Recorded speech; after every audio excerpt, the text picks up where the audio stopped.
Akiaria thukuru-inĩ wa thekondarĩ wa airĩtu wa Ruiru, mũmbunge wa Ruiru Simon Kĩng'ara nĩorĩtie kambuni iria ciĩ gĩcigo-inĩ gĩake kĩa ũmbunge inyite itemi harĩ kũnina mũhatĩkano wa arutwo thukuru-inĩ. Nĩgetha tũhote gũkinyanĩria ikĩro cia gĩthomo nĩ tũkũria andũ a wendi mwega gũkũ nĩ kwa iganda kwĩna makĩria iganda 66 iria tũngĩũria metĩkĩre kũnyitanĩra moke mateithanie na ithuĩ nĩgetha tũgĩe na irathi cia kũigana na tũhote gwĩka 100% transition no hinyĩrĩrĩku na twĩna gĩthomo kĩna ũigĩrĩrĩku. Kĩng'ara augĩte atĩ gĩcigo gĩake gĩtigayagĩrwo kĩgĩna gĩa kũigana ona thengia ya ũingĩ wa aikari a gĩcigo gĩkĩ, ũndũ ũrĩa arauga ũrehete ũritũ harĩ kwambĩka mĩtaratara ya ũthii wa na mbere thukuru-inĩ cia gĩcigo gĩkĩ.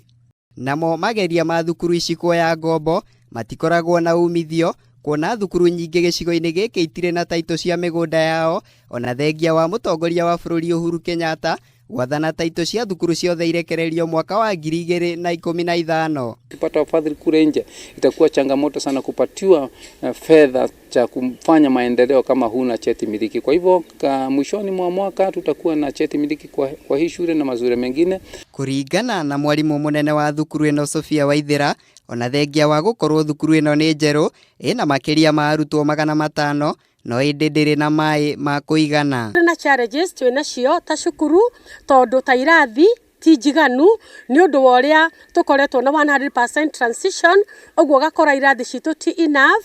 Ũguo nĩ tũrahoya andũ a wendi mwega moke nĩgetha matũteithĩrĩrie na irathi.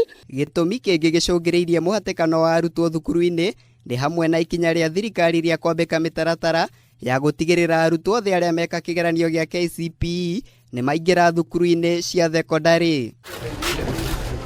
Ngĩribotera Kameme TV, njĩtagwo Mũirũrĩ wa Kang'ara.